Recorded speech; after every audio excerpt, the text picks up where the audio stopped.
시청자 여러분 안녕하십니까? 2021 서울 도시건축 비엔날레 토크의 진행을 맡은 손민아입니다. 올해 9월 16일부터 10월 31일까지 46일간 이어지는 서울 도시건축 비엔날레는 크로스로드, 어떤 도시에 살 것인가 라는 주제로 도시와 인류가 직면한 시대적 질문에 대한 해답을 모색하는 행사입니다. 코로나19 사태는 시민들의 건강은 물론 경제활동, 생활 패턴, 그리고 정신 건강에 이르기까지 삶의 모든 부분에 타격을 입혔죠. 이러한 위기로부터 우리가 회복할 수 있도록 돕는 도시의 역할과 능력에 대한 논의가 시급해졌습니다. 코로나19를 포함한 보건 및 경제 위기, 자연의 훼손과 기후변화, 고령화와 양극화 같은 심각한 사회적 문제들도 도시의 미래를 위협하고 있는데요. 코로나19와 같은 또 다른 위기가 닥쳤을 때 우리의 도시는 과연 효과적으로 대처할 능력이 갖춰져 있을까요? 그리고 앞으로 도시는 그 회복력을 갖추기 위해서 어떻게 변화해야 할까요? 이번 토크 프로그램을 통해서 개최에 앞서 비엔날레의 핵심 주제를 시민들과 함께 나누고자 합니다. 오늘의 토크 주제는 미래 도시, 어떤 위기에 대비해야 하는가 하는 건데요. 작년부터 계속된 코로나 사태로 인해서 각종 위기에 대처하고 또 그 여파로부터 회복하는 도시의 능력이 본격적으로 논의가 되고 있습니다. 특히 이번 비엔날레에서는 안전과 위험의 키워드를 통해서 도시와 시민들이 예측하기 어려운 위협에 대처할 수 있는 구체적인 방안들을 제시할 계획입니다. 그렇다면 도시와 시민이 직면한 수많은 위험 중에서 가장 시급하게 대처해야 하는 문제는 무엇일지, 그리고 이를 해결할 근본적인 핵심 방안은 무엇일지에 대해서 오늘 깊이 토론을 해보도록 하겠습니다. 먼저 함께 하실 분들을 소개해 드리겠습니다. 먼저 카이스트 바이오 및 뇌공학과 정재승 교수님 나오셨습니다. 네, 안녕하세요. 안녕하세요. 네. 반갑습니다. 그리고 서울대학교 환경대학원의 김경민 교수님도 오셨습니다. 안녕하세요. 안녕하세요. 이번 코로나 사태로 드러난 사실이 한 가지 있다면 그것은 도시와 시민들이 다양한 위협에 동시다발적으로 노출돼 있다는 사실 같습니다. 팬데믹 위기가 닥쳤다고 해서 기후위기나 다른 사회적 문제가 사라지는 것은 아니니까 말이죠. 그런데 팬데믹과 고령화 그리고 기후변화 등의 위기에 대처하기 위해서는 복합적이고 세심한 해결책이 필요할 것 같은데요. 자, 하나씩 차근차근 이야기를 나눠보도록 하죠. 2020년 아마 우리 모두에게 정말 잊지 못할 그런 한 해가 될 것 같습니다. 코로나19라는 갑작스러운 위기로부터 회복하기 위해서 전 세계 모든 도시들이 그야말로 고군분투하는 시간을 보냈는데요. 하지만 우리가 사는 이 도시 안에는 여러 가지 다른 문제와 위험들도 동시에 도사리고 있죠. 그 중에 어떤 거를 가장 먼저 꼽고 싶으신지 우선 네. 정 박사님께 여쭤볼게요. 그 도시의 문제라기보다는 이제 이번 코로나19가 우리한테 준 충격은 온 인류가 동시에 유사한 재난을 맞는 거잖아요. 네. 근데 이런 류의 대규모 재난을 과학자들이 꼽는 게 몇 가지가 있었는데 네네네. 우선 하나는 해성과의 충돌. 이러면 진짜 전 지구적인 재앙이거든요. 네네네. 그 다음에 이렇게 대규모 전염병. 그 다음에 핵전쟁을 포함한 세계대전. 이 세 가지가 이제 제일 위험한 인류의 위협이라고 생각했는데 네. 이 중에서 지금 그 중에 하나를 우리 모두가 경험한 그러니까요. 거고요. 네네네. 그리고 이 이전에도 대규모 전염병이 있었는데 있었죠. 그 전에는 그래도 뭐 어쩔 수가 없었어요. 그러니까 그냥 일터로 나가야 되고 마트에 가서 장을 봐야 되고. 근데 이 경우에는 우리 모두가 그냥 집에서 일하고 집에서 수업받고 바깥으로 나오지 말고 음식은 배달해 주겠다고 하는 디지털 혁명의 수혜로 지금 이 위기를 극복하려고 애쓴 첫 번째 인류의 경험이에요. 그러니까 그런 맥락에서 이랬을 때 지금 우리의 도시, 우리의 공간은 어떤 역할들을 해야 되지? 뭐 이런 것들을 사람들이 경험하게 된 거죠. 그러면서 그 이전 메르스나 사스 혹은 뭐 100년 전에 스페인 독감하고는 되게 다른 방식으로 이 코로나19 사태를 우리가 경험하고 있는 거죠. 근데 이제 걱정은 단지 지금 이렇게 온라인으로 모든 걸 다 해결하면 되네 하는 교훈을 얻으면 안 되고, 말씀하신 것처럼 인류가 직면한 재난이나 재앙들은 굉장히 다양해서 예를 들면 2003년도인가요? 미국의 그 동북부 지역에 전부 다 전기가 파워 그리드가 나가서 음. 블랙아웃이 생겨서요. 어느 정도 기간 동안요? 일주일 가까이. 어머. 예. 그래서 모두가 다 따뜻한 물 못 쓰고 그냥 전기 없이 생활을 해야 되고 인터넷, 컴퓨터 다 끊기고. 갑자기 과거의 그 체험을 네. 하게 그래서 된 거네요. 한 6천만 명 정도 되는 사람들이 굉장히 심각한 위기의 상황에 몰렸었거든요. 그러니까 너무 지나치게 또 디지털 문명에 기대면 또 우리나라도 그런 식의 문제가 발생할 수도 있는 거죠. 그러니까 네. 좋은 도시는 다양한 위협들의 회복 탄성력을 갖고 있는 도시라고 할 수 있고, 이번에 대규모 전염병이라는 재앙에 대해서는 네. 우리가 이런 정도의 톨러런스를 네. 가져보자. 네네네. 이런 교훈들을 얻으면 좋을 것 같아요. 지금 말씀하신 것처럼 뭐 예를 들면 전기라든가 이런 거는 너무 익숙해서 당연하게 느껴지기 때문에 맞아요. 그렇게 완전히 블랙아웃 했을 때 어떤 느낌일지 지금 상상조차 할 수가 없지만 네. 진짜 그렇게 뭐 일주일 뭐 한 달 이를테면 혹은 더 긴 시간 동안 우리가 전기가 없다 그러면 아마 그것도 재앙이라고 할 수 있는 패닉이 올 수 있을 것 같아요. 그렇죠. 네. 그리고 사실 지금 팬데믹이 이어지는 상황에서도 기후 변화 때문에 뭐 갑자기 폭우가 내려서 뭐 홍수가 난다든가 그런 뭐 일들이 많이 있었잖아요. 교수님은 어떤 위기들을 보이지 않는 위기들을 우리가 늘 겪고 있다고 생각하십니까? 사실 이게 글로벌 차원에서 팬데믹이 이번이 최초가 아니잖아요. 그렇죠. 사실은 이런, 그리고 역사적으로 봤을 때 글로벌 팬데믹이 왔을 때 나름 대처까지는 모르겠는데 거기에 적응을 했어요. 예를 들어서 이제 19세기에 산업혁명이 막 굉장히 빨리 가속화되면서 도시가 굉장히 커지기 시작했어요.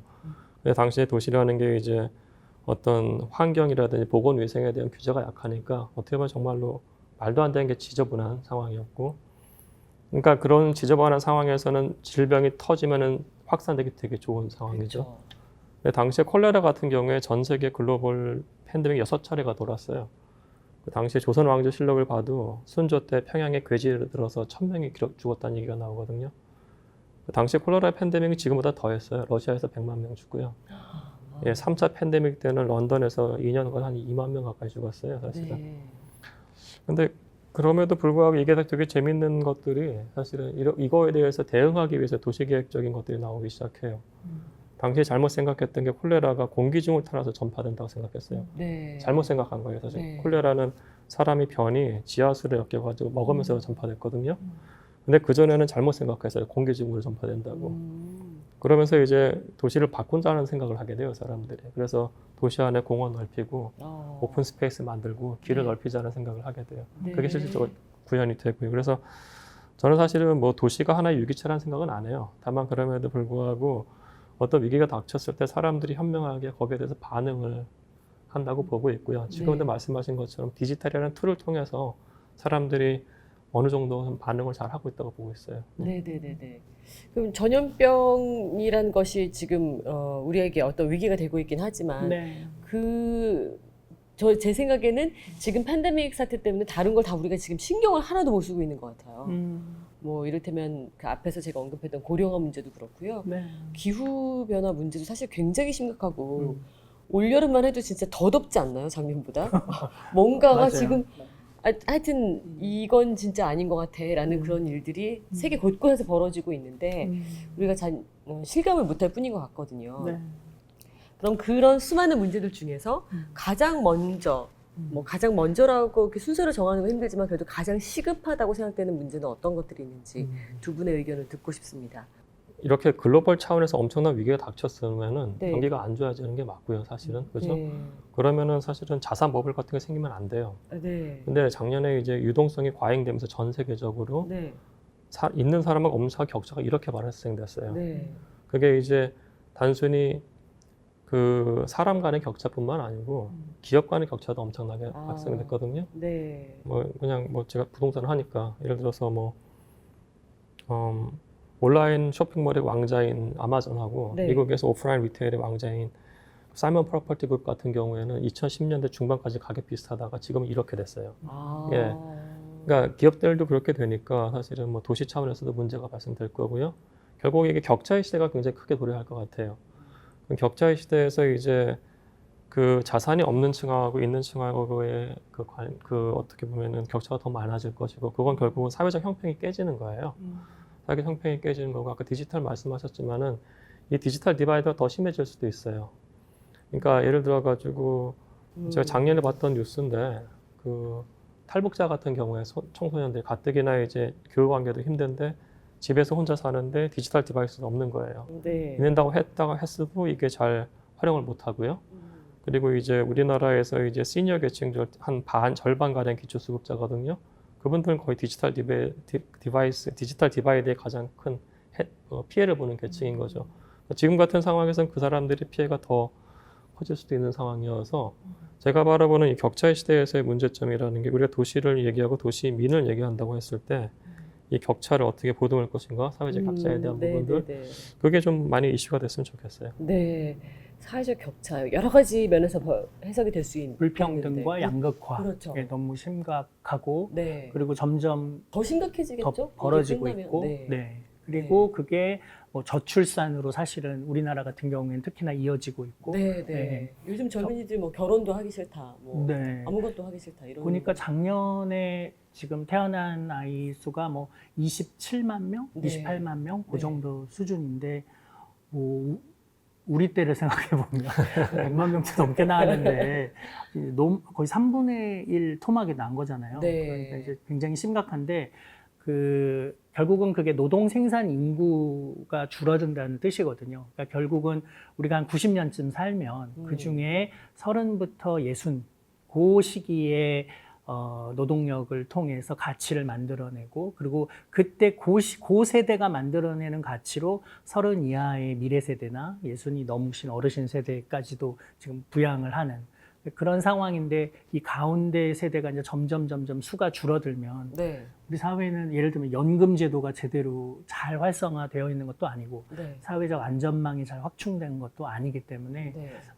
가난한 사람들은 아이를 낳을 형편이 안 되니까 네. 예, 저출산은 앞으로 더 악순환이 될 가능성이 있는데 네. 그러면 그것 자체가 사회적 양극화를 훨씬 더 심화시킬 가능성이 있죠. 네. 네, 세대 그리고- 갈등도 심해질 거고 네. 청년층은 너무 부담이 클 것 같아요. 네, 그리고 네. 근데 그런 것들이 공간적, 도시적인 측면으로 보자면은 살고 있는 공간을 분리하고 그들 스스로. 네. 예, 그래서 그게 도시 문제로 연결되기도 해요. 예를 들면 뉴욕은 잘 사는 사람, 못 사는 사람들이 되도록이면 어떻게 해서든 섞이게 살게 하고 네. 그다음에 공원 같은 공용 공간들을 함께 사용하도록 하면서 네. 나와 경제적 계급이나 사회적 계급이 다른 사람들이 어떻게 사는지를 보고 네. 또 그들도 우리와 함께 살면서 그렇기 때문에 서로 이해하고 공감하고 또 알아야 그들을 위한 정책도 우리가 그렇죠. 서로 만들고 네. 그러면서 뭐 세금을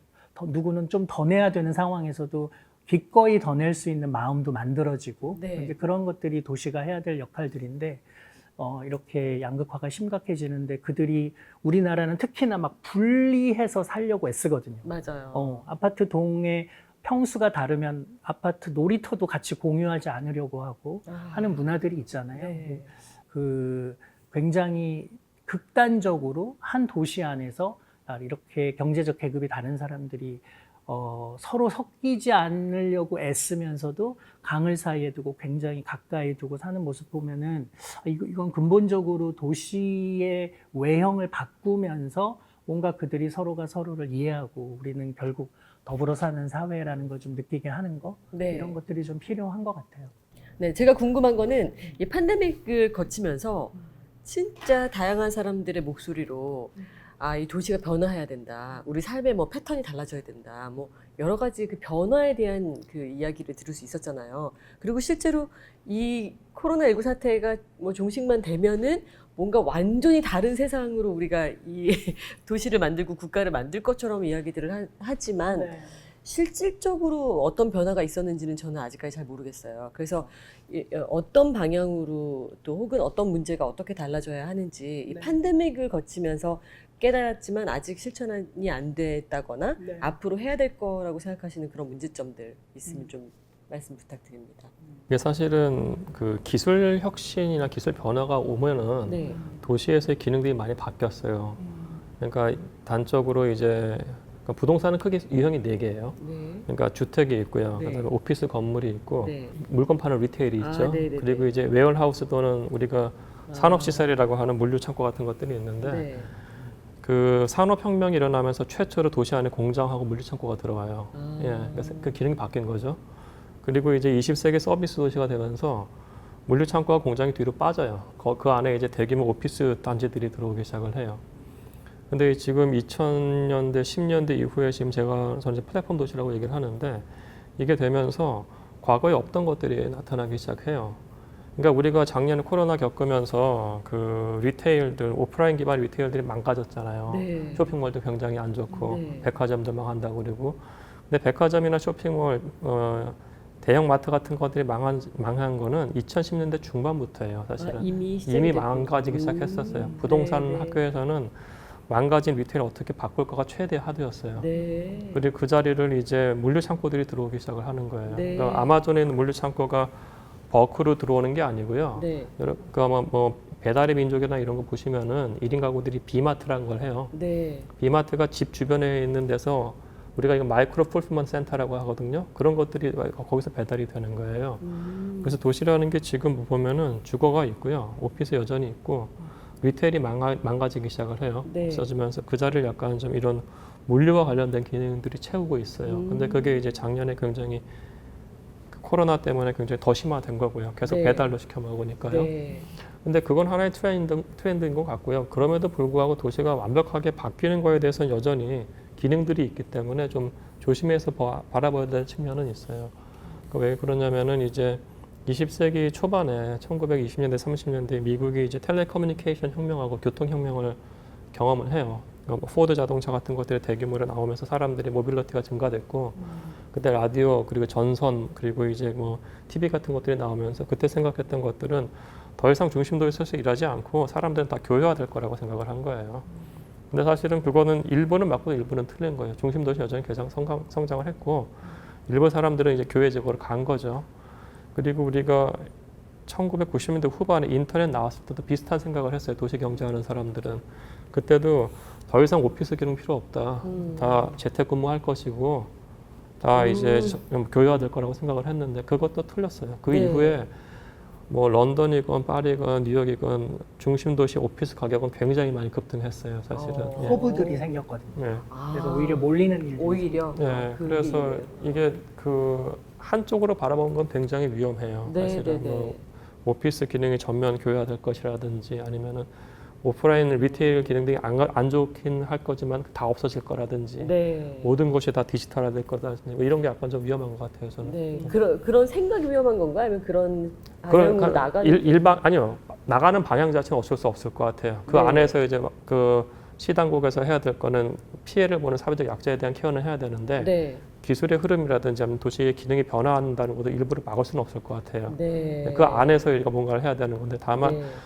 일방형적으로 다가서 완벽하게 다 교회화될 거야 이런 생각은 굉장히 위험해요. 예. 지금도 이제 그 오피스 기능 같은 것들 다 재택근무 100%될 거란 얘기를 하는데 그건 아닌 거거든요. 제가 봤을 네, 때는. 네, 네. 예. 도시가 지금은 조닝이라는 게 되어 있잖아요. 네. 그러니까 주거 지역이 있고 네. 상업 지역, 뭐 업무 비즈니스 디스트릭트가 네. 있고 그리고 그렇게 지어야 도시의 땅값을 충분히 높일 수도 있고 관리하는 사람 입장에서도 관리가 용이하고 네. 근데 이제 그렇게 해놓으면 사람들이 같은 방향으로 움직이거든요. 네. 예, 뭐 출퇴근 시간에 또 놀러 갈 때 저녁 때 네. 같은 방향으로 움직이니까 대중교통이 그 역할들을 했단 말이죠. 네. 예, 그런데 코로나가 터지면서 보통 사람들이 다 대중교통을 이용하게 됐는데 버스나 지하철을 타는 게 굉장히 위협적인 상황이 된 거예요. 그러니까 그 이전까지는 그냥 콩나물 시루 같아서 불편했을 뿐인 건데 이제는 병에 걸릴 수 있는 위험까지도 생기게 된 거죠. 그러니까 자기 차를 가지고 그냥 프라이빗 에어, 내 공간에 내 공기를 마실 수 있는 사람들은 그거를 향유하고 네. 예, 대부분의 사람들은 뭐 대중교통을 이용할 수밖에 없는 상황인 거죠. 예, 그러니까 이 조닝을 해온 그리고 개발을 해서 도시 계획에 맞춰서 조닝을 하고 효율적으로 도시를 관리하려고 했던 지난 수십 년 네. 간의 대한민국에서의 도시 계획이 이런 코로나19 상황이 돼버리니까 굉장히 위험할 수도 있겠다는 생각을 하게 된 거죠. 네네네. 유럽의 도시를 보면은 되게 용도가 혼합되어 있잖아요. 네네네. 그러니까 뭐 1, 2층에 상가가 있고 뭐 위층에 사람들이 살고 사람들은 계속 걸어 다니고 혹은 뭐 자전거를 타거나 뭐 퀵보드를 타는 수준에서 자기가 일터 그다음에 어디 가서 뭐 맥주 한 잔 그리고 집에 갈 수 있는 이 공간들이 다 개인적으로 움직일 수 있는 공간이 되니 사람들이 그런 뭐 코로나 사태에 대해서 네. 그런 대중교통에 대한 위협은 없는 거죠. 혹은 덜하거나. 우리보다는 좀 덜. 네, 거죠. 예. 그러니까 저는 우리도 이제 그 도시가 사실 살려면 사람들이 많이 걸어 다니고 네. 그러려면 걸어 다니고 싶도록 도시를 만들어야죠. 네. 그리고 근데 걸어다니는 안에서도 모두 해결이 돼야 해결이 되고. 네. 근데 뭐 강남 보면은 정말 차로 순삭해서 가지 않으면은 그 한 500m가 되는 그 블럭을 걷는 게 너무 고통스러운 도시예요. 그러니까 네. 되게 자동차 중심으로 도시를 지은 거죠. 네. 자동차 있는 사람은 굉장히 편리하고. 네. 그러니까 탄소 배출도 굉장히 많고 네. 주차난에 네. 에너지도 과도하게 한 7, 80kg인 한 사람을 실어 나르기 위해서 2톤이 넘는 승용차들이 맞아요. 지금 움직이고 있는 거잖아요. 네. 네. 네. 근데 문제는 이 조닝이 된 도시의 이 구조 자체를 바꿀 수는 없잖아요. 네. 네, 그러다 보니까 사람들이 이 도시 문제를 굉장히 심각하게 드러내긴 했는데 그렇다고 해서 이제 다시 이 조닝을 용도 혼합으로 바꾸는 데는 사실 쉽지 않고 상당히 오랜 시간이 걸릴 거고. 네네네. 그러니까 이 문제를 어떻게 해결할 것이냐 하는 게 도시 안에서 코로나가 던진 네. 굉장히 심각한 문제 중에 하나죠. 네네. 네. 그런가 하면 또 그 세대에 따라서 네. 사는 방식이 너무 다르잖아요. 예전에는 진짜 우리가 뭐 대가족이 모여 살고 이랬다면 지금 다 핵가족인데 이제는 그것도 뛰어넘어서 1인 가구가 굉장히 많이 늘어났고 또 젊은 층에서는 뭐 함께 사는 그런 거주 공간을 찾는다던가 이런 일들도 있어서 이런 여러 가지 그 변화들 속에서 과연 도시가 어떻게 같이 달라질지 저는 참 궁금한데요. 혹시 30년, 50년 뭐 이렇게 지난다 하더라도 우리가 100년까지는 좀 무리인 것 같고 그 정도 그 근래에 변하지 않을 어떤 도시의 모습은 무엇이고 어떤 부분들은 또 변할 가능성이 있다 이렇게 보시는지 교수님 의견이 좀 궁금한데요. 되게 어려운 질문인데, 예, 그러니까 지금 도시라는 게 제 생각에는 그 도시의 어떤 변화를 하는 요인이 네. 그러니까 우선 경제적인 게 있을 것 같고요, 네. 사회 문화적인 거하고 이제 인구학적 구조의 변화가 굉장히 클 것 같아요. 네네네. 지금 말씀하신 것처럼 이제 전국적으로 지금 1인 가구 비중이 30%가 넘었고요, 서울은 예전에 30%가 넘었고 1인 가구 비중이란 건 계속 늘어날 거예요. 굉장히 이게 높은 수치인가요? 다른 나라에 비해서 어떤 건가요? 지금 다른 나라하고의 비교는 잘 모르겠습니다만은 우리가 이게 불과 한 20몇 년 전만 하고 비교하더라도 1인 가구는 가장 그 세대 비중이 낮은 데였어요. 네. 그 80년대까지만은 4인 가구가 제일 컸고요. 아, 네. 90년대 되면서 이제 3인 가구가 커지고 그다음에 2인 가구, 1인 가구 지금 굉장히 빨리 변한 거거든요. 네. 그러니까 제가 봤을 때 다른 나라의 기준은 잘 모르겠습니다만은 굉장히 빠른, 급격한 변화네. 짧은 시간에 굉장히 큰 다이내믹스가 있어서 그러면 이제 이렇게 1인 가구가 많아진다고 했을 때 우리가 얘기할 수 있는 것들이 과연 과거에 같이 아파트 위주의 아파트라는 건 최소한 2인 또는 2.5인 가구 이상을 위한 그 주택이니까요. 그거를 그렇게 대단위로 공급하는 게 맞느냐에 대한 질문부터 가능할 것이고요. 그리고 이제 그럼 이제 이 1인 가구는 과연 어떤 성격의 1인 가구냐에 대한 또 질문도 할 수가 있을 것 같아요. 왜냐하면 1인 가구는 둘로 나뉘어요. 시니어층, 노년층 1인 가구하고 20, 30대 젊은 층 1인 가구는 아니고요. 아까 말씀드린 것처럼 시니어 계층은 반이 기초수급자분들이고 20, 30대 그 1인 가구는 또 지금 굉장히 이상한 트렌드가 나타나는 게 이들은 사실은 부모보다 못 사는 세대예요. 그들의 부모인 베이비 부모보다 못 사던 세대인데 여기서 자산 격차가 굉장히 심하게 발생하고 있어요. 예를 들어서 지금 강남 같은 경우에 오피스텔이 평당 1억 이상으로 분양이 완판이 돼요. 네. 그거 지금 1인 가구들 사는 거거든요, 사실은요. 네네네. 2, 3인 가구는 못 사잖아요. 그러니까 그러면 이렇게 인구학적으로 다양한 측면의 사람들이 나타나고 있는데 이들을 위한 주거 공간은 어떻게 될 것이며 이 사람들을 위한 일거리라든지 네. 그런 것도 어떻게 대응할 것에 대한 질문들은 좀 있어야 될 것 같고요. 네. 저는 지금 부동산 쪽이어서 특히 관심 있는 건 주거 쪽인데 주택에서 유형이 되게 다양화돼야 될 것 같아요. 그러니까 1인 부자들을 위한 마켓은 그냥 마켓에 냅두면 돼요. 그 사람이 뭐 정말 부자여서 15평짜리 오피스텔 20억 개 사면 그건 알아서 살면 되는 거고요. 네. 다만 이제 중위소득 이하의 1인 가구 젊은 세대들을 위한 가구 같은 것들을 어떻게 공급할 것인지 적정하게 네. 그런 것에 대한 고민들 그리고 이제 이 사람들이 이제 많은 경우가 이제 소외를 느끼거든요. 그 사람들을 위한 이 본딩 할 수 있는 어떤 문화적인 그 프로그램 등 같은 데 어떻게 늘 것이며 네네. 사실 그것도 돈이거든요. 그런 넣는 주체가 있는다고 했을 때 그 사람들한테 어떤 인센티브를 줄 것이며 그러니까 주택과 관련돼서 유형에 대한 문제하고 이 사람들의 어떤 문화적인 것들을 서포트할 수 있는 그 서비스적인 영역, 소프트웨어적인 것들 그것들에 대해서 좀 논의가 좀 있었으면 좋겠어요. 네네네. 오늘 이 토론 주제 중에 하나가 이제 안전과 위험이잖아요. 네네네. 네. 제가 세종에 이제 스마트시티 마스터 플래닝 하면서 네. 뭘 경험하게 됐냐면 네. 사람들이 자기 집에서 편하게 그냥 가까운 공원에 가서 거기 그냥 벤치에 앉아서 그냥 음료수 마시고 책 읽고 이런 일들이 벌어져야 되잖아요. 네네네. 그래서 도시 곳곳에 작게라도 공원들을 이제 많이 계획을 이제 넣는 계획을 담았어요. 근데 그 건축하고 도시를 하시는 분들이 다 반대하시는 거예요. 왜요? 왜냐하면은 그 공원이 밤에는 우범 지역이 된다는 거예요. 그러니까 낮에는 굉장히 편하고 쾌적할 수 있지만 밤에는 굉장히 우범 지역이 되고 그러니까 이런 모순적인 상황들이 도시는 항상 벌어지는 거죠. 그래서 이래서 우리나라의 작은 공원들이 그렇게 많이 없는 거구나. 보면은 뉴욕은 센트럴 파크가 되게 유명하지만 네.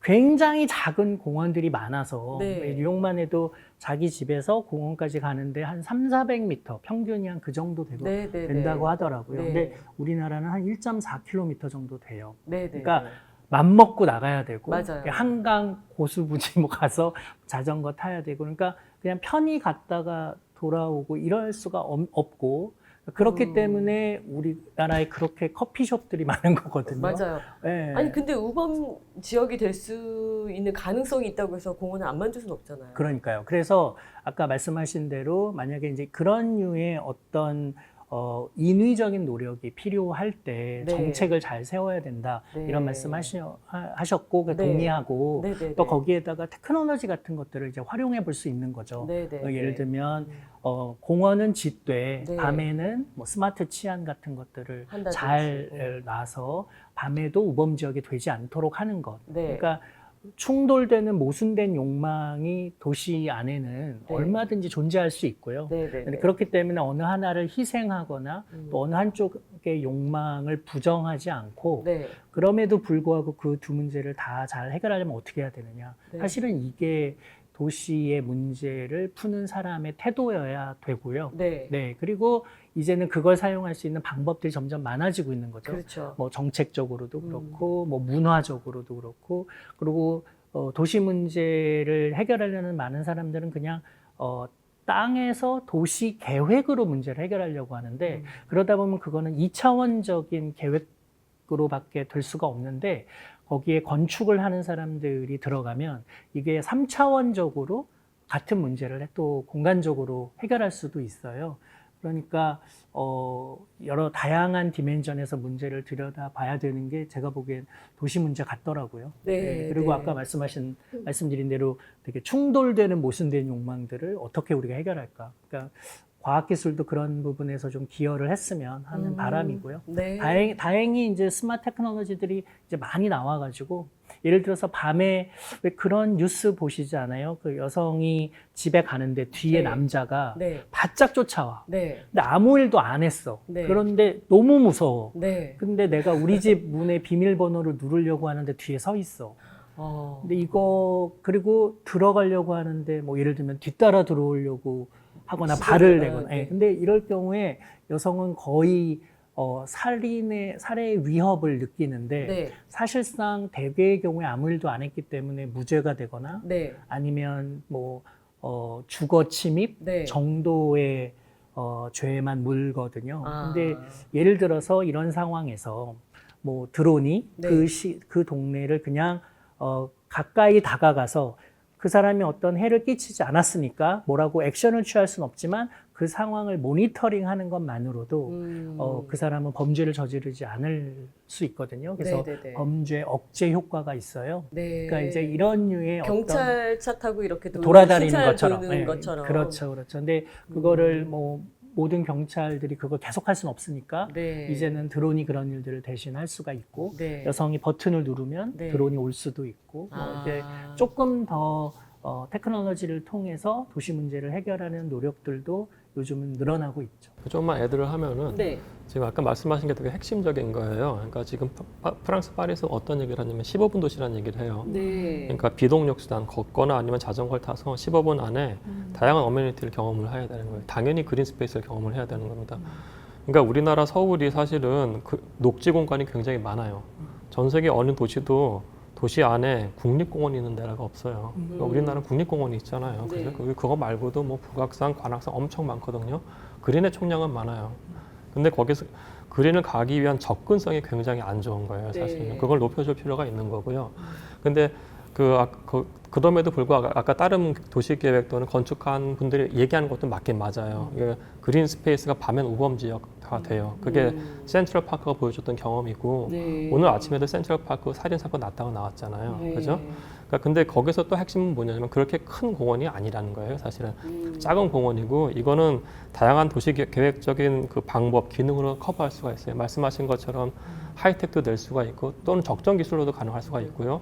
그리고 도시 계획에서 이 관점이 바뀐 게 뭐냐면은 1960년에 이제 제인 제이콥스라는 여성분이 기존의 도시 계획들을 약간 좀 비판해요. 과거에는 그린 스페이스 너무 좋은 거니까 무조건 해야 되는데 그게 아니고 이 사람이 얘기했던 게 그거거든요. 밤에 위험해질 수 있다는 거. 그분이. 예. 근데 그러면서 또 어떤 얘기를 하냐면은 과거에는 밤에 그러니까 나이트 라이프, 그러니까 바나 펍, 술집 이런 게 굉장히 안 좋은 걸 인식했는데 네. 이 사람은 그게 굉장히 활력을 준다는 거예요. 그래서 공원 근처에 바나 펍이 있고 24시간 편의점이 있다면 아까 말씀하신 것처럼 누군가가 모니터링을 할 수가 있어요. 그러면 그런 문제들이 굉장히 많이 줄어들 수 있는 겁니다, 사실은. 그래서 우리가 공원에 대한 접근성은 당연히 강화시켜야 되는 거고요. 네. 그 다음에 이거 치안이나 안전의 문제는 그 다음 단계예요. 그거는 네네네. 다른 전략으로 커버할 수 있는 거죠. 사실. 네. 그 불가능한 게 아니죠. 예. 네, 정말 예측하기 힘든 그런 일들이 너무나 많은 것 같아요. 그리고 변수가 많고. 근데 그 중에 저는 기후 변화로 인한 여러 가지 그 환경적인 변화들도 있다고 생각하는데, 뭐 이런저런 그 문제를 다 더해서 저희가 지금까지 그 도시가 처한 문제와 위기에 대해서 이야기를 나눠봤다면, 이번에는 해결책이 어떤 게 있을지 그런 것에 대해서 아이디어를 좀 모아보도록 하겠습니다. 지금 우리가 처한 그런 여러 가지 문제들과 위기에서 벗어나기 위한 해결책으로 뭐 가장 그 두 분께서 중요하다고 생각하시는 게 있다면 말씀을 좀 부탁드릴게요. 저는 예를 들어서 이제 인류가 지금 겪고 있는 가장 심각한 문제 두 가지를 꼽으라고 하면은 아까 언급됐던 양극화 불평등, 네. 그리고 또 하나가 기후 변화라고 네. 생각이 들거든요. 네. 이 기후 변화가 우리가 생각하는 것보다 훨씬 더 심각하게 맞아요. 벌어지고 있고 우리나라는 네. 상대적으로 그 심각성을 굉장히 못 인식하고 있는 나라 중에 하나고 네, 그래서 만약에 한 100년 앞으로 호모사피엔스가 지구상에 100년 후까지 살아남을까요? 라고 물어보면 네. 제가 한 10년쯤 전이라면은 당연히 이거는 당연하죠 라고 얘기했을 것 같은데 네. 지금은 잘 모르겠어요. 진짜요? 100년도? 100년도. 그러면 네, 그러니까, 지금 어쩌면 지금 태어나는 아이들 세대에서는 모르는 거네요. 어떻게 될지. 그러니까 지금 너무 무서운 우리가 일인데? 생각하고 있는 최소한 파리 기후 협약 정도 수준. 네. 지금 현재 우리가 이 정도는 지킵시다 하고 있는 그 규약을 제대로 지켜도 앞으로 2050년 넘어가고 2100년이 되면 네. 지구 온도가 3도는 올라가거든요. 네. 그러니까 지금보다도 지금 하겠다고 하는 것보다도 훨씬 더 높은 수준의 제약 그리고 노력이 필요한 상황이고요. 네. 근데 지구 온도 3도가 올라간다는 건 엄청난 일이거든요. 엄청난 거죠. 그러니까 네. 예를 들면 바닷물의 온도가 온도가 네. 예를 들어서 1, 2도만 올라가도 네. 그거는 바다 생명체는 피부로 맞닿아 있기 때문에 그게 바다 생명체의 체온하고 같은 거거든요. 네, 그렇기 때문에 그들의 피해는 너무나 크고 네. 네, 우리 몸의 온도가 36.5도에서 3도만 올라가도 큰일 그건 나죠. 진짜 환자죠. 그쵸. 굉장히 네, 심각한 네, 네. 게 아픈 상황이잖아요. 네, 네, 네, 네, 네. 근데 이게 심각한 건 뭐냐면은 뭐 이게 거기 피라미드가 있는데 네. 어느 한 종이 네. 그 온도 변화에 적응하지 못해서 사라질 경우에 네. 그 위에 있는 먹이사슬 그 위에 있는 동물들이 다 위험해지는 거잖아요. 그쵸. 근데 인간은 맨 위에 있잖아요. 네. 그러니까 어떤 일이 그 밑에서 벌어져도 결국에는 그 피해가 가장 심각할 곳이 사람이거든요. 네. 네, 그런 측면에서 보자면 지금 현재 대도시가 사용하고 있는 과도한 에너지, 네. 특히 피크 타임 때 에너지를 지금 상정해서 지금 굉장히 많은 에너지원들을 다양하게 활용하고 있는 건데 이 과도한 에너지를 감당하지 못할 것 같다는 생각이 일단 들고요. 가장 심각한 그 에너지 소비는 어디에서 일어나나요? 그러니까 대중교통 너무 대중교통. 심각하고 각 건물들이 만들어내고 있는 온열, 네. 냉열을 위한 그런 에너지 서플라이. 네. 예. 그러니까 도시 문제만으로 보더라도요. 네, 네, 예. 네. 그리고 우리나라는 공장도 에너지가 싸지만 가정 내 전기도 너무 싼 다른 나라에 비하면 말도 안 되게 싸거든요. 네, 네. 그러니까 에너지를 절약해야 될 모티베이션이 별로 없는 나라예요. 맞아요. 네, 일단 네. 기본적으로 소비를 굉장히 줄이고 나서 에너지 문제를 얘기해야 돼요. 아. 그리고 전기료도 올리고 네. 여러 가지 해결책들을 만들어야 되는데 에너지는 일단 너무 싸고 네. 그러니까 그 아끼려는 마음이 별로 없고 네. 또 기후 변화에 대한 경각심도 부족하고 네. 네, 그런 상황에서 전기료를 올리겠다고 하는 공약을 어떤 정치인이나 행정부가 만들어내기도 어렵고 그렇기 때문에 과도한 에너지 소비가 만들어내는 이 도시 문제 너무 심각하다고 생각이 들고요. 네, 또 네, 네, 네. 교통체증 또 그것이 만들어내는 탄소 배출 네, 네, 네, 뭐 네. 이런 것들이 제일 지금 앞으로 도시가 변화해서 해결해야 될 문제가 아닌가. 그리고 그런 문제들은 도시에 아까 조닝이 되어 있는 도시 구조를 좀 더 용도 혼합으로 바꾸려는 노력들도 서서히 해야 될 거고. 정책적으로 그럼 달라져야 되는 그럼요. 거죠. 예, 네. 그렇죠. 그것을 좀 더 의무화할 수도 있고. 네. 예, 그리고 자동차 없이도 사람들이 걷거나 아니면 개인용 탈 것들을 활용해서도 얼마든지 원하는 목적지까지 갈 수 있는 도시들이 점점 늘어나야 되고. 네. 네. 알겠습니다. 교수님 어떻게 저는 두 가지인데요. 네. 첫째는 이제 그러니까 도시민을 보호할 수 있는 어떤 그 철학에 대한 문제가 좀 우리가 공유를 했으면 좋겠고요. 그 두 번째는 이제 실천에 관련된 네, 거고요. 네, 네. 철학 관련해서는 아까 좋은 말씀 많이 해주셔서 제 생각에는 이제 뭐 특히 사회적 약자의 주거권이라든지 네. 도시권 같은 거, 도시에서 그 사람이 적정한 비용을 내고 네. 적정한 서비스를 받으면서 적정하게 살 수 있는, 네. 그러니까 뭐 아주 많이 돈을 내는 것도 아니고요. 그리고 조금 비용을 조금 내는데 과도한 서비스를 받아야 되는 것도 아니고, 하지만 어느 정도 본인이 부담을 했을 때 도시에 있는 어메니티 같은 것들 자기가 다 누릴 수 있는, 혜택을 받을 수 있는 어떤 그런 것들에 대한 논의들이 좀 있었으면 좋겠어요. 뭐 예를 들어서 지금 우리가 고령화 사회를 가고 있고, 네. 이제 또 뭐 기후 변화나 뭐 위기가 많이 닥칠 텐데, 지금 서구에서 얘기하는 것들 중에 하나가 컨셉이 이제 에이징 인 플레이스라는 게 있어요. 그 사람이 이제 늙어서 죽을 때가 다 되더라도 가급적 그 지역 안에서 늘 그 삶을 영위할 수 있게 하는 거예요. 왜냐면 그래야지 거기 이미 자기의 소셜 네트워크가 다 있는데, 사회적 자본 다 있고, 이 사람이 돈이 없다고 해서 다른 쪽으로 밀려나는 것도 사실 안 좋은 거고, 뭐 그 사람들한테 과도한 세금을 매겨서 나가라 그러고도 안 좋은 거예요, 사실은. 그러니까 우리가 어떤 그 철학에 대한 문제 같은 것들을 좀 더 높은 차원에서 좀 얘기를 좀 했으면 좋겠고요. 두 번째는 기후 변화 관련돼서 우리가 좀 더 실천에 대한 이슈를 좀 더 얘기를 했으면 좋겠어요. 네, 네, 네. 제가 이제 안식년 때 제주도에서 한 1년 정도 살았어요. 아, 네. 그때 이제 그 2019년부터 20년 여름까지 살았는데, 제주도가 관광이잖아요. 네. 사람들이 관광 와가지고 폐 플라스틱이 엄청나게 쌓여요, 사실은. 예, 그렇다고 하면은 예를 들어서 물론 이제 도 차원에서 노력들 하고 있고 더 해야 되겠습니다만은 뭐 노플라스틱 제주라든지 네. 예, 뭐 이런 선언적인 거를 했을 때 네. 들어가서 사는 사람들이 이제 뭐 관광하는 온 사람이건 아니면 거기 제주민이건 실천을 할 수 있는 모티베이션이 있을 수 있잖아요. 네, 사실은 네, 네, 그래서 네. 좀 상황에 따라서 좀 시민으로서의 어떤 실천 그런 게 네. 좀 필요하지 않을까 그렇게 네, 보여요. 네, 네. 예. 그러니까 정말 계속 이 토론을 진행하면서 느끼는 거는 어떤 한쪽의 그 의지나 힘으로는 절대 될 수 없는 문제들인 거예요. 국가에서도 정책을 바꾸고 좀 더 디테일하게 나가야 되는 면이 있는 거고, 그리고 또 시민 의식도 좀 달라져야 되고, 우리가 좀 이거를 확실하게 이해를 하는 게 중요할 것 같아요. 예를 들면 기후 변화다 그러면 이게 도대체 어떤 영향을 미칠지, 우리가 사는 그 삶 자체에 직접적으로 혹은 간접적으로 미치는 영향들에 대해서 좀 더 인식을 확실히 할 필요가 있는 것 같고요. 그렇게 해서 이해를 하게 되면 아무래도 이해를 못하고 있을 때보다는 훨씬 더 실천하는 게 더 적극적이 될 수밖에 없을 것 같아요. 네. 왜냐면 제가 어디선가 통계를 봤더니 지금 현재 이런 변화들이라든지 또 이제 도시도 굉장히 뭐 열섬 현상이나 뭐 이런 것들이 심각하잖아요. 그런데 그것을 심각한 문제라고 생각하지 않는 사람들도 의외로 많은 거예요. 그럴 수 있어요. 네. 왜냐하면은 네. 도시가 내가 바꿀 수 있는, 내가 선택할 수 있고, 내가 그 도시 환경을 바꿀 수 있는 것이라고 생각하지 않는 사람들이 다수예요. 근데 내가 어차피 그게 불만이면 이사가라고 생각하는 거죠. 그러니까요. 그리고 기껏해야 개인적 이해가 얽혀 있으면 민원을 넣는 것.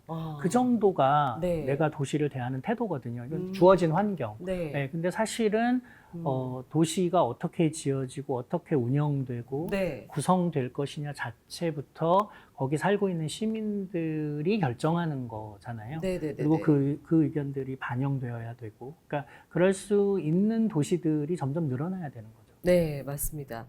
그래서 궁금한 거는 그렇다면 이런 여러 가지 변화들에 이제 발맞춰서 도시가 계속 변화를 하게 될 텐데 과연 부동산적인 관점에서 봤을 때 지속성을 갖는 그런 개념이 가능한 건지도 궁금하고요. 그렇다면 이제 또 앞으로 도시 건축은 어떤 방향을 향해서 가는 게 맞다고 생각하시는지. 우선 이제 지속 가능 개발에 대한 이슈는 벌써 20-30년 된 거고요. 네. 거기서 우리가 핵심적인 게 이제 뭐 굉장히 친환경적이어야 되는 것이고 네. 사회적 형평을 추구하는 것이고 그러면서도 경제적 지속 가능성이 해치지는 않아야 되는 거거든요. 네. 아니면 이제 친환경을 해치지 않고 사회적 형평을 해치지 않는 한에서의 경제적 지속 가능성을 담보를 해야 되는 것이고요. 네. 근데 그 관점에서 이제 부동산은 할 수 있는 것들이 많다고 생각을 해요. 우선 뭐 리드 같이 이제 친환경적 부동산 개발에 대한 이슈는 벌써 20년 전부터 계속 나왔고요. 그리고 이제 사회적 형평에 대한 부분들, 아까 우리가 초기에 얘기했던 소셜 믹스가 사실 사회적 형평에 대한 것이고 그걸 위한 부동산 개발들도 굉장히 많아요. 미국에서는 예를 들어서 우리나라에 아직 들어오지는 않았습니다만은 맘앤팝샵 같이 좀 지역에서 좀 있어야 되는데 뭐 경제적으로 많은 매출을 못 노리는 곳에 대해서는 이런 상점을 입점하는 경우에 부동산 디벨로퍼한테 인센티브를 줘요. 이 사람들 쭉 오래 장사할 수 있는 경우에 당신한테 인센티브를 준다 뭐 그런 경우도 있고요. 그러면서 경제적 개발 행위와 같은 경우는 부동산이 워낙에 많은 거니까 그건 너무나 당연한 것이고요. 또 이제 주택 측면에서 봤을 때는 예를 들어 제가 봤을 때 쉐어하우스 같은 것도 하나의 그 예가 될 수도 있을 것 같아요. 이거는 이제 수요자하고 공급자의 니즈를 맞추는 거거든요. 네. 뭐 예를 들어 가지고 강남 같은 경우에 1인 4회 초년생이 낼 수 있는 제가 봤을 때 맥시멈이 한 60에서 70 정도예요. 근데 강남은 오피스텔 원룸이 대략 80 이상이거든요. 네. 그럼 그 사람들한테 자기의 적정 비용을 내서 살 수 있는 공간은 아닌 거예요. 네네네. 그럼 그 사람은 강남을 떠나서 외곽에 살아야 되는데 네. 우리가 말씀하신 것처럼 우리가 복합 용도를 한다는 거는 이 사람들 적정 비용을 내고 그 지역에 살 수 있는 환경을 마련해 주는 거거든요. 네네네. 그 관점에서 쉐어하우스가 가능한 것이 예를 들어서 이렇게 돼요. 40평짜리 쉐어하우스를 지면은 이제 방을 한 8개를 만들 수가 있어요. 3평짜리. 그럼 83-24고 16평이 이제 거실, 주방, 화장실인 거예요. 네네네. 근데 대략 이 정도에 개인의 60만 원까지 낼 수 있기 때문에 집주인은 60만 원을 책정을 해요. 네. 그러면 68에 48, 480만 원을 자기가 버는 거예요. 네. 그죠? 근데 강남 같은 경우에 지금 원룸 4개를 할 수가 있거든요. 10평짜리. 네. 그럼 아주 맥시멈 100만 원 잘해야 100만 원이고 400만 원이에요. 네. 그러면은 개발자 입장에서도 이게 이익이에요, 지금. 그렇죠. 사는 사람 측면에서도 80만 원 내는 게 아니고 60만 원을 내는 거고요. 네. 다만 이제 이 사람이 이제 여러 스페이스를 공유한다는 불편은 있습니다만 그건 좀 차치하고 그 정도 경제적으로 어떤 이익을 가져갈 수 있는 거죠. 네. 네. 따라서 그 부동산적 측면에서 그 사회적인 이슈를 해결할 수 있는 부동산적 방법론 같은 것들이 많이 나올 수가 있는 겁니다. 다만 이제 그때 중요한 거는 이 사람들이 이제 할 수 있게끔 좀 인센티브 정책 같은 거 있으면 좋은 것이고요. 예. 네. 대한민국에서 만약에 이제 도시의 지속 가능성을 이야기한다면 네. 저는 그 서울 집중화 를 해결하는 거. 아. 그러니까 이제 서울과 수도권 지역으로 사람들이 몰려서 네. 지금 점점 메트로폴리탄이 되어 가고 있는 거잖아요. 네. 그러니까 네. 거대 도시가 되어 가고 있는 거잖아요. 네. 그러니까 어떻게 하면 이제 이 사람들을 지역으로 분산하게 할 것이냐. 아까 이제 제일 중요한 이슈인 것 같아요. 정말요. 가만 놔두면 이거는 제가 보기에는 지속 가능하지 않아 보여요. 네. 이 상황은. 네. 네. 네, 네. 그런데 문제는 이게 인위적으로 이게 그럴 수가 없는 게 큰 도시가 갖고 있는 매력이 출중하거든요. 네, 그러니까 뭐 교육의 인프라도 너무 훌륭하고 네. 또 일자리도 훨씬 더 많고 네. 문화적으로도 훨씬 더 나은 다양한 문화들을 향유할 수 있는 환경이고. 네. 그러니까 이제 어떻게 하면은 이 대도시가 갖고 있는 장점들을 다른 작은 도시들이 그 규모를 키우지 않으면서도 그 장점들을 만들어낼 수 있을까 네. 하는 게 이제 도시를 만드는 사람들의 굉장히 중요한 미션이어야 돼요. 네. 근데 이제 그런 것들을 그러니까 그런 것들을 해결하려는 다양한 시도들이 있는 거죠. 뭐 예를 들면은 문화적으로 소외되는 거, 이거 되게 심각하거든요. 네. 뭐 대전에는 공연이 별로 없어요. 서울 와서 공연을 봐야 되는 거예요. 네. 그러니까 대전에 살면 너무 편리하지만 문화적으로 소외된 느낌이 드는 거죠. 네. 왜 저 가수는 서울에서만 공연하고 돌아가지? 근데 또 가수 입장에서는 서울에 사람이 많으니까요. 그래서 할 수밖에 없는 거죠. 그럴 수밖에 네, 없는 네, 거죠. 네. 근데 이제 그 문제를 어떻게 해결하냐면은 요즘은 그 가수가 오면 네. 내가 그 공연을 보겠다라고 하는 사람을 미리 찾을 수가 있어요. 네, 앱을 통해서. 그리고 저 정도의 사람이 모인다면 나는 가겠다라고 하는 공연 어떤 합의가 되는 거예요. 네, 찾을 수가 있는 거죠. 그러면은 미리 공연료의 일부를 주고 네. 그러면 안전하게 공간을 임대하고 무대 장치를 꾸미고 네. 공연이 끝난 후에 나머지 비용이 이제 가면서 굉장히 다양한 형태. 그러니까 예를 들면 대학로에서만 연극 공연이 벌어지는 게 아니라 네. 나는 그 도시에서 150명만 모여 있다면 나는 가서 기꺼이 우리 극단이 네. 거기서 공연을 하겠다 하고 있는 극단들을 많이 찾을 수 있거든요. 네. 네. 그렇다는 얘기는 끊임없이 작은 도시에서도 문화 행사가 벌어질 수 있는 거고 네. 그 테크놀로지는 하나도 보이지 않고 그냥 지역에도 굉장히 다양한 공연들이 벌어지네 네. 네. 같은 일들이 그냥 벌어질 수 있는 거죠. 네. 그러니까 이런 방식을 통해서 지금 대도시가 갖고 있는 어마무시한 매력의 장점을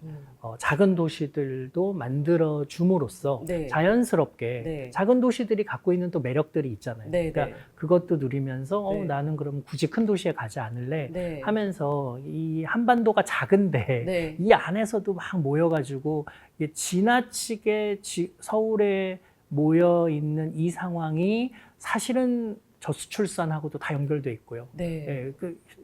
집을 살 형편이 안 되는 게 아니라 서울에서 집을 살 형편이 안 되는 거거든요. 다 지역으로 내려가면 가능한 삶들인데, 그래서 이 문제를 해결하는 게 되게 지속 가능성, 대한민국에서 도시의 지속 가능성의 핵심인 것 같아요. 저는. 네. 지방 말씀을 하셔서 네. 사실은 우리가 항상 지방이건 뭐건 개발을 한다고 했을 때 꼭 지방에서 지방에 있는 시청을 딴 데 뺀다면 신도시를 개발했어요. 네. 그렇게 하면서 지방의 구도심이 다 망했어요. 네. 우리나라는. 네. 네, 그래서 지금 우리가 생각을 전환해야 되는 것이 지역을 발전시킨다고 하기 위해서 새로운 도시를 개발하는 전략은 굉장히 위험해요. 오히려 도시를 비워야 될 수도 있어요. 네. 디트로이트처럼 아예 도시를 부시는 전략. 그리고 코로나가 준 되게 어이없는 현상 중에 하나가 지금 지방의 재발견이에요. 그 젊은 친구들이 청송의 얼음벽 이런 데 가서 알지도 못하는데 지방에 있는 굉장히 로컬적인 것들을 소비를 하고 있어요. 맞아요. 예. 네. 그리고 이제 그러면서 사람들이 많이 안 몰리는 예. 그런데 찾다 그렇지만 보니까 좋은. 자꾸 발견을 네. 하는 거죠, 새로운 네. 거를. 예, 네. 그러면서 이제 지방에 있는 스테이의 어떤 그 레벨들이 과거보다 굉장히 멀리 올라갔어요. 사실 우리나라가 이 호텔하고 호스피탈리티 인더스트리가 굉장히 약해요. 네. 지방만 하더라도 제대로 된 호텔이 많지가 않거든요. 근데 이제 뭐 굉장히 럭셔리급의 호텔은 아닙니다만 스테이 경험 좀 주는 건 아닙니다만은 지방에서 그런 지금 어떻게 보면 무브먼트라고 해야 될까요? 그런 게 일어나고 있어서 우리가 지역 자체의 어떤 개발을 대규모를 한다고 그 전략을 좀 포기를 한다고 하면은 지역의 로컬적인 성격을 갖고서 뭔가를 할 수 있는 그런 지금 판은 약간 열려 있는 것 같아요. 좀 기회일 수 있겠네요. 네. 이렇게 말씀을 들으면서 또 드는 생각이 정말 계속 얘기하고 싶다. 그러나 시간 제한이 있기 때문에 저희가 여기서 이제 마무리를 할 때 굉장히 반가워하시네요, 교수님. 계속 얘기하고 싶지만 빨리 네. 마무리해야 될 것 같아요. 안타깝습니다. 지금까지 도시가 직면한 문제와 위기들 그리고 그에 대한 해결 방안에 대해서 함께 이야기를 나눠봤습니다. 이것들은 분리가 되어 있는 게 아니라 사실 서로 연결되어 있다는 사실을 우리가 인지하고 시민들 또한 보다 포괄적인 시선으로 이것을 바라보는 것이 중요할 듯합니다. 이번 비엔날레에서 다루는 도시의 안전과 위험에 대해서 보다 비판적인 시각으로 여러분께서 판단하시는 계기가 되었으면 하는 바람을 갖고 있습니다. 오늘 좋은 말씀 나눠주신 두 분 교수님 고맙습니다. 네, 저는 다음 시간에 뵙겠습니다.